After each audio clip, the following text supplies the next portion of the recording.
We have a fellow now who's going to try to tell us, he will tell us, how the socializers are whipping us to death with words. But before I give it to you, Dr. Caine, I'd like to remind you of this health care that you read so much about. Everybody's talking about health care, and do you know what they mean? They're using the World Health Organization's definition of health care. This includes food, clothing, lodging, mental attitude, money in the pocket, clothing, etc. Doctors could not provide all of these services if they wanted to. It's ridiculous. Doctors can supply medical care, period. These other things are what the individuals should supply for themselves, period. Dr. Caine.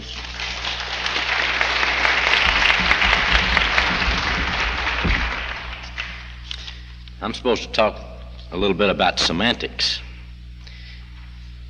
You know, when Ole Miss has a winning year, we down in Mississippi say we're number one.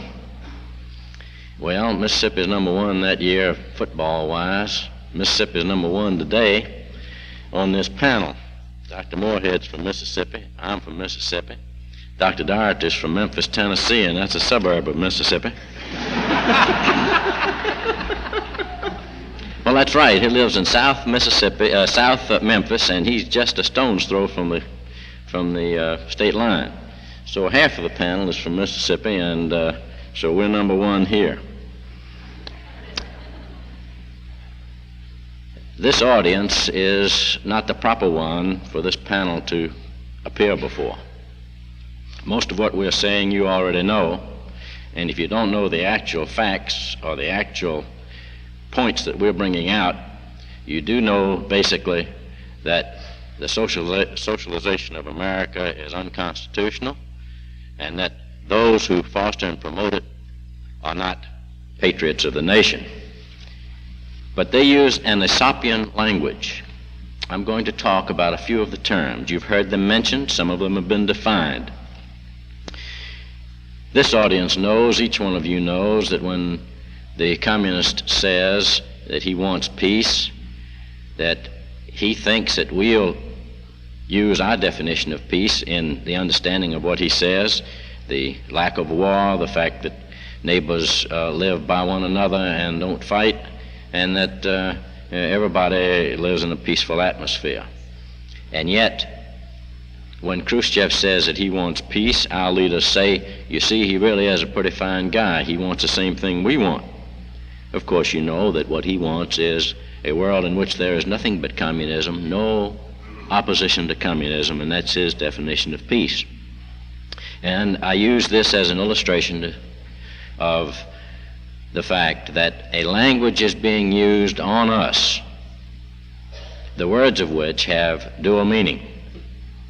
We are supposed to be stumble bombs that understand the good meaning from the person who has ill intent. And I'll try to point out the fact that some of these terms are not to our best interest. You do know that in the political spectrum there are two extremes. To the far left is collectivism, total government. To the far right, Ed, is lack of government, none at all, anarchy. And in between falls the republic, which we so dearly call the United States of America. Those of us who are, quotes, right-wing extremists are not right-wing extremists at all. We are not for anarchy. We are not for no government. We surely are not far-left extremists because we are opposed to collectivism. You see, in this spectrum, the collectivist, the dictator, the communist, the one-worlder must have total control of every facet of our lives. To have a one-world government, you must have one educational system. You must have one religion. That's ecumenism. One religion is no religion at all. one education system, as Dr. Medford Evans told you last night, is no education at all. And we must have one transportation system. I throw out the possibility that maybe one transportation system would be tantamount to no transportation system at all, a very, very poor one. And we must have one money system. All currency must be the same.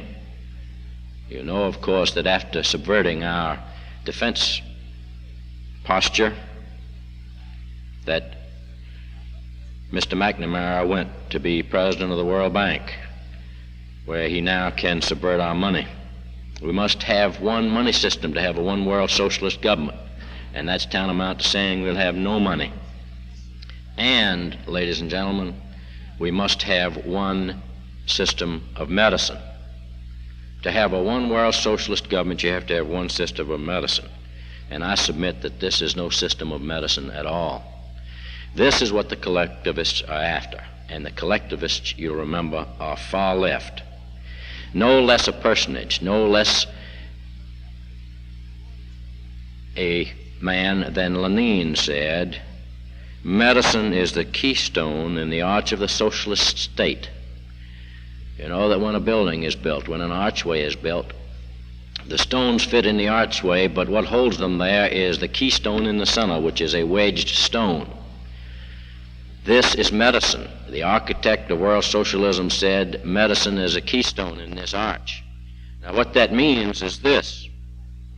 You can't have total world socialism without the keystone in that arch. That's medicine. It also means that once that keystone's put in, you've got it. That's how important medicine is. Medicine is important to all of us. The socialization of medicine is important to all of us, not just the doctors on this platform. We are a small group. It's the patients that suffer when this keystone is put into position. You've been told about the difference between health care and medical care. Remember, health care includes sanitation, environment, safety, your automobile safety. That's part of health care. The cleanliness of food establishments, whether or not drugs are pure, and building codes. All these fall into the classification of health care. Remember that when someone says to you that health care costs too much, all of these things must be included. Surely health care is expensive. Medical care, however, is a very small portion of health care. We hear about human rights. We hear that health care is a human right. This is a misnomer, of course, part of the Aesopian language. Human needs. Health care is a human need, not a human right. We have many needs. Peer review has been mentioned. Let me dissect this term peer review. Those who wish to enslave us are smart enough to know that they cannot use a frontal attack and capture us by blurting out exactly what they have in mind for us. They must be deceptive. And so this term peer review cropped up very shortly ago. Until just a few months ago, a year or two ago, I never heard of peer review. And I've been practicing medicine for 30 years. But we did have internal discipline in the medical profession. The medical staffs of hospitals, the medical associations at the county and at the state level had internal discipline. Doctors who practiced a bad brand of medicine, who were dope addicts, who gave unneeded medication to patients, were ferreted out by the process of internal discipline. And they were disciplined, turned out of the medical society, action taken against them to make them stay in line, done by doctors. So we are told now that the concept of peer review is nothing different from what has been going on, that here doctors will control doctors. Don't be sucked in by this.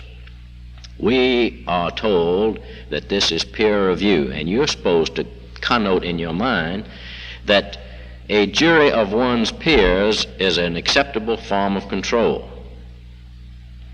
We all think that our judicial system, where we have a jury of peers, people that live in our community, will use their judgment to render a decision of guilt or not guilty.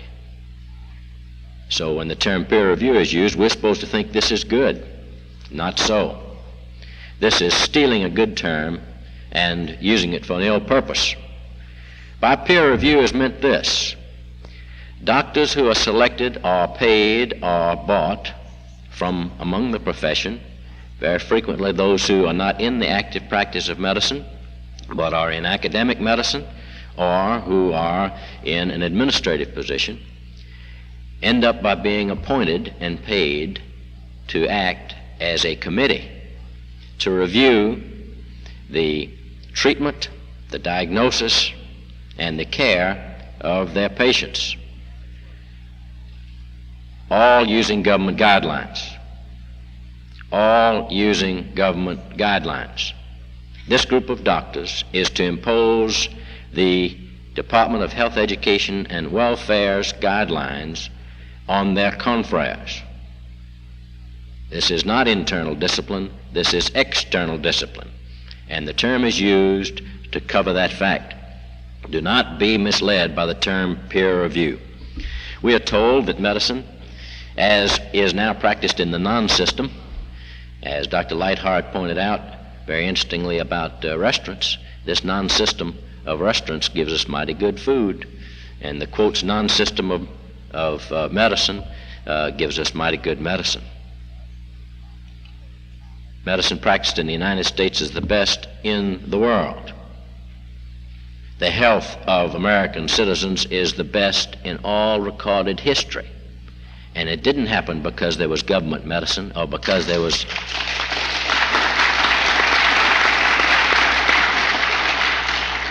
It happened because there was a restaurant on each corner, so to speak. The efficiency bit is thrown at us. It would be so much better to have one system of medicine where it could be efficient. And yet it takes no stretch of the imagination to explode this myth. Average stay in a Veterans Administration hospital is 19 days. Average stay in, and that's acute care, average stay in a private institution with private doctors is between 4 and 6 days. You need no other explanation than that. Government medicine is inefficient just as government anything is inefficient. The cost of Medicare has been pointed out from $1. At the time, most of us said it couldn't be done for under $19. And that's closer to the figure rather than 1 or 3 that it started off for the payment of Part B of Medicare. Government medicine is inefficient, not efficient, as all other government operations. We hear now about a foundation for medical care. The answer to the Maiden's Prayer is to be a foundation, and we are led to believe that foundations are great things. Foundations are altruistic, and they are sanctioned by government. They're sanctioned by everyone who has noble purpose, and so doctors should organize as foundations. I hate to relate to you, but last month, that is in May, the Mississippi State Medical Association formed itself into a foundation for medical care. And this in spite of the fact that one of the delegates in the House read a 4-page document outlining what a foundation for medical care is. And it's the imposition of government medicine under control. Remember that there is a purpose behind government control. You see, when government controls a facet of the economy or of the activity of people, it controls people. The whole object is people control. Very closely allied is a health maintenance organization, which you've heard described. A health maintenance organization is this. It is a closed panel clinic. The doctors in it are paid on a salary, and the patients of that clinic pay a yearly fee, a capitation fee, that is to cover all of their medical needs for that period of time. This is what is proposed by the President of the United States when he says we need health maintenance organizations. And these health maintenance organizations will end up by being exactly what you folks know as government medicine. Government medicine, where everyone is a clerk, the time clock is punched, and the patient is last. In a health maintenance organization, in a foundation for medical care, people control is the object. And the needs, the health, the medical needs of the individual patient come way down the line. Are you interested in having a system of government medicine such as the Indians have enjoyed for 100 years? I belong to the Christian Medical Society, and we have missionary projects where doctors in the country leave their practice and go to the Indian reservations to help alleviate the suffering that is there because of the fact that the United States government has provided medical care to these folks for 100 years, and it's a terrible system. This is to be the system that is substituted for our, quotes, no system that we have now, which is the best there is. So, health maintenance organizations will set up this group practice. We are told, here's another one of those Aesopian terms, group practice. We've got several groups of doctors practicing in Jackson, Mississippi. We've got one group or two or three groups that do ear, nose, and throat. And they use a common building. They work together. They are doctors who are in the same organization, and they practice whatever it is, in this instance, ENT, together. And you and I are supposed to think that when the president promotes group practice, that he's promoting this type of practice, where you go to that office and you'll select one of those doctors as your doctor, and the facilities there are of a specialized nature for ear, nose, and throat work. Not so. Group practice is to be the health maintenance organization approach, like some corporations have, like the Casa Permanente Foundation, and I underline foundation because we're told there's a difference between a foundation for medical care and health maintenance organizations. Well, technically there may be, just like technically there's supposed to be a difference between socialism and communism, but there is none. Do not be misled by the term group practice. When someone advocates that what we need in America to do away with this non-system, we need a system of group practice, and all of a sudden you get an idea in mind that down on Main Street there's a building down there that has a group of doctors in it and they've been practicing together for years, and that's group practice. No, sir.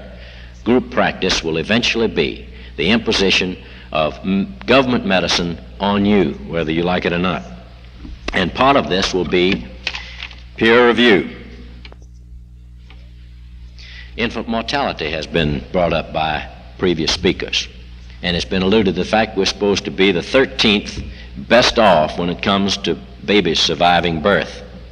You've also been told that this is not so. Well, I'll tell you two or three of the reasons that it's not so. In some countries, births are not recorded until a child is 5 years old. Now, do you understand what that means? That all those that don't survive till 5 years of age are not recorded as having been born at all. And therefore the statistics from that country are real good. Looks like every person that was born, every baby that was born lived. Then in some countries, the weight of the newborn baby varies from the standard we use here in the United States as to whether or not the baby was premature. Well, this could be very, very confusing when it comes to statistics. Suppose that our weight is one thing, and in another nation the weight is half or is double what our weight is. Then the statistics as to whether or not that baby lived are far different. That's the reason they're not comparable. And that's the reason that we are said to be 13th, because we are compared with nations who do not use the same yardstick that we use. And of course, it's false. Why is it that every person who's for collective medicine is also for collective housing, is also for the personal income tax, is also for bringing the boys home from Vietnam, and is also for every other thing that's left us, and for socialized medicine.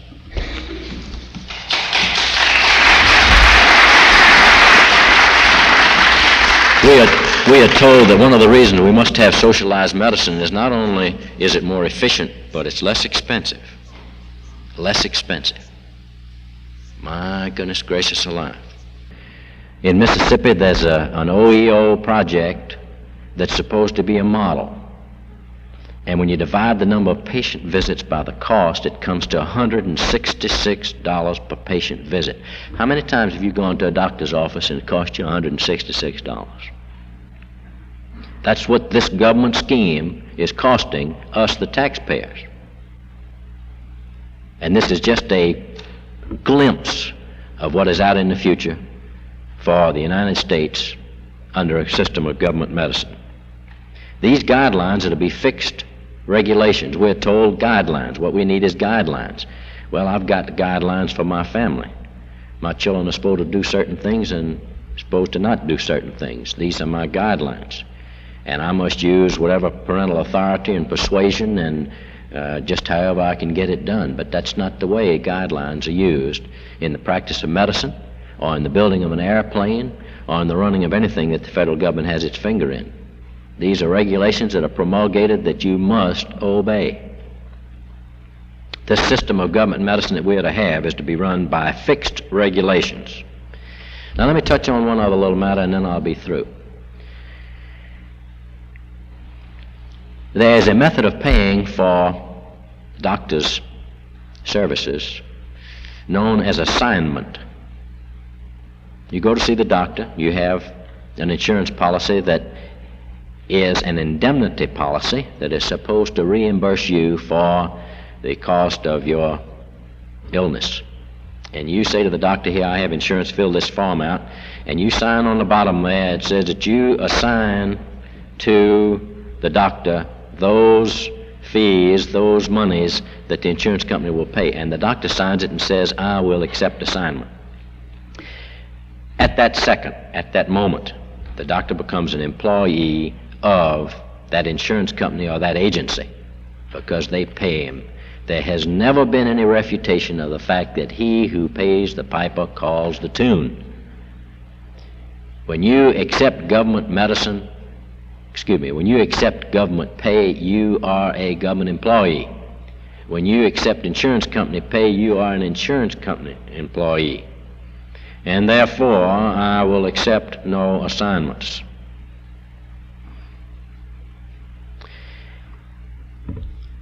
People control. The whole deal is people control.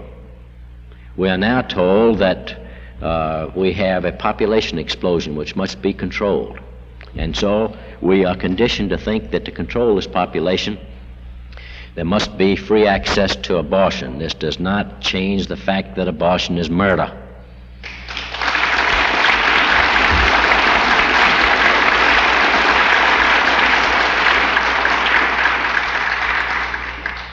Those who advocate population control can use that term all they please, but it does not cover the fact that in the Aesopian language, abortion is murder.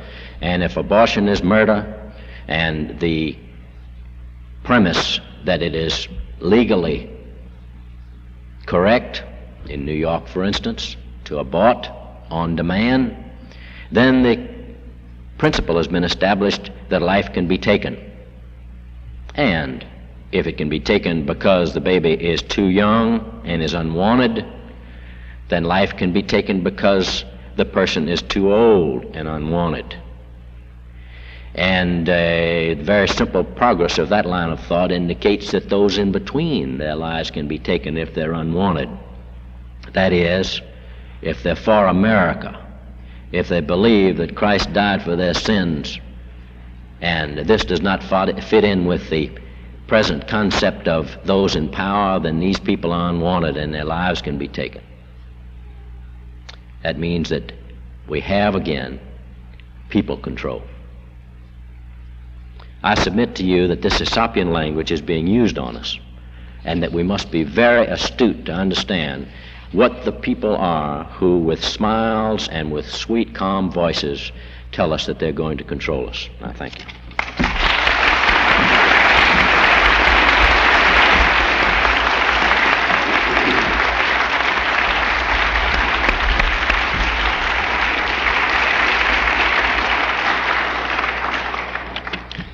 Thank you, Dr. Caine.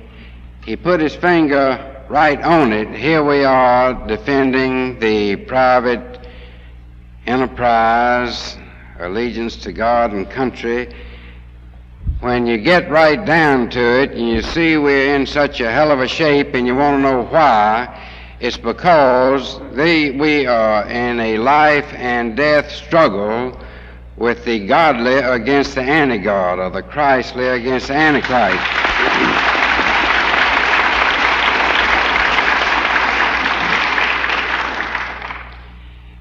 The atheists in position of authority in so many of our organizations and in positions of high influence within our government evidently don't realize this. If they do, they are certainly doing a wonderful job of keeping it under wraps. I have not seen in print or over the boob tube or any of the slick magazines one of the politicians make this point, but they all follow along like sheep when it comes to a point of leaving God out of school, prayer out of the schools, out of the courts, where they, in some areas now, do not swear on the Bible to tell the whole truth and nothing but the truth, so help me God. And since in so many of the courts where they have removed this requirement, the type of testimony has fallen terrifically because the basis of perjury is on the Word of God.